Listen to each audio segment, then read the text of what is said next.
জীবনে চলতে ফিরতে আপনি আশেপাশের লোকজন থেকে অনেক আগাম ভবিষ্যৎ ভীতি বার্তা পাবেন। যেমন, জীবন তো এখনো দেখো নাই, সময় হলে টের পাবা। আগামী 10 বছরেও বিয়ে করতে পারবা না, তোমারে কোনো কোম্পানি চাকরি দেবে না, তুমি ব্যবসা করলে লাল বাতি জ্বালাইবা, ভাতও কপালে জুটবে না তোমার, বউয়ের ঝাঁটাপিটা কপালে জুটবে তোমার। এমন আরো কত রকম কথা আমরা আশেপাশের ডিমোটিভেটেড লোকদের কাছে শুনি, তা কারোই না শোনা নয়। মানুষ জন্মগতভাবে সবকিছু অর্জন করার নিয়তি নিয়ে জন্মায় না।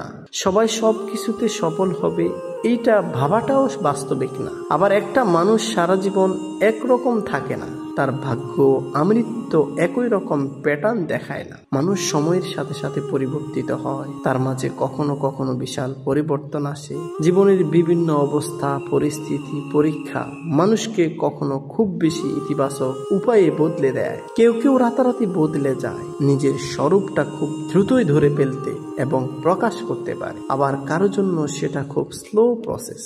তো যারা উপরিক্ত কথাগুলো বলে তারা মূলত একটা নির্দিষ্ট টাইম ফ্রেমে আফাত দৃষ্টি থেকে খুব সাডেন পারসেপশনের উপর বেস করে নিজের জীবনের প্রতি তাদের হতাশামূলক মনোভাবকে অন্যের মাঝে ছড়িয়ে দেওয়ার চেষ্টা করে, যেন সেই মানুষটা সামান্য যতখানি চেষ্টা করেছিল সেইটুকু চেষ্টার আগ্রহটাও হারিয়ে ফেলে। আবার অনেকেই এইসব কথা বলে জেলাসি থেকে। একটা মানুষ এগিয়ে যাক, তার উন্নতি হোক, সেটা সে চায় না। সে তার নিজের অবস্থানের সাথে অদৃশ্য এক প্রতিযোগিতায় লিপ্ত হয় সেই মানুষগুলোর সাথে, এবং তাদের ভালো হোক, তার চেয়ে এগিয়ে যাক, সেটা তারা চায় না। তাই এই সব মন্তব্যের মাধ্যমে নিজেদের অন্তরের বিষ উগড়ে দেয়। তাই এই ধরনের মানুষের কথায় কখনো কর্ণপাত করবেন না। আপনি আত্ম উন্নয়নের পথে দ্রুত এগিয়ে যান, অথবা যতখানি সম্ভব স্লোই চেষ্টা করতে থাকুন। এই সমস্ত মানুষের কথায় নিজের পরিবর্তনের মাত্রা থামিয়ে দেবেন। এই দুনিয়ার জীবনটা আমার আপনার কারোই নিয়ন্ত্রণে নেই।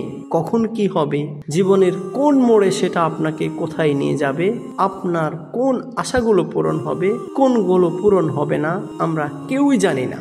আমাদের কেবল এইটুকু অধিকার আল্লাহ দিয়েছেন, আমরা কোন পথে কোন সিদ্ধান্ত নিয়ে আগাবো সেই সিদ্ধান্ত অনুযায়ী কাজ করে যাওয়া, ব্যাস। এখন সেটা কি হবে না হবে, কিভাবে হবে, সেটা আমাদের আওতাধীন না। সেগুলো নিয়ে যারা আগাম ভবিষ্যৎ ভীতি প্রদর্শন করে, এরা না ভাগ্য সম্পর্কে ভালো আইডিয়া রাখে, আর না রাখে মানুষকে তার ভালোর জন্য কিভাবে বলা উচিত সেই ধারণা। যে লোকটা বলেছিল আগামী 10 বছরেও বিয়ে করতে পারবে না, দেখা গেছে সেই লোকেই এখনো আবিয়াত্তা। অথচ যাকে বলা হয়েছে তাকে আল্লাহ তাআলা সেই নিয়ামত অনেক আগেই দিয়ে দিয়েছেন। যেই মানুষটা বলেছিল জীবনে কিছু করে খেতে পারবে না, দেখা গেছে দিব্যি রব্বের উপর ভরসা করে রিজিকের প্রাচুর্যতায় জীবন কেটে গেছে। অথচ সেই লোকটার জীবনই কেটেছে হারামে, আর না হয় বরকতহীন দুশ্চিন্তা। যারা রবের উপর প্রকৃত অর্থে ভরসা করতে জানে, তারা কখনো আশেপাশের এই লোকজনের কথায় আগাম ভবিষ্যৎ নিয়ে দুশ্চিন্তায় পড়ে না। তারা জানে তাদের রবই তাদের জন্য যথেষ্ট, তিনিই তাদের রিজিকের মালিক। কোনো বাহ্যিক প্রভাবক এর কোনো ক্ষমতা নেই। হয়তো কাঙ্ক্ষিত জিনিস পেতে কখনো কখনো এক্সপেক্টেড টাইম থেকে বেশি সময় লেগে যায়, তবে সেটাও রবের প্ল্যানেই একটা অংশ।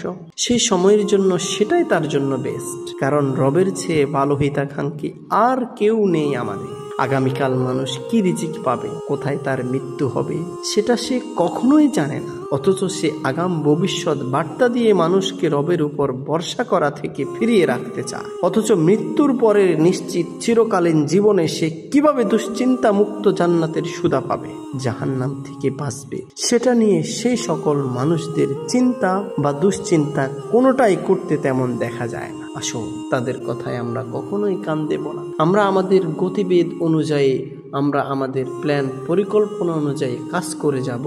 আমাদের চেষ্টা আমাদের, আর সহযোগিতা করার সাফল্য দেওয়া হচ্ছে আল্লাহ তাআলার দায়িত্ব।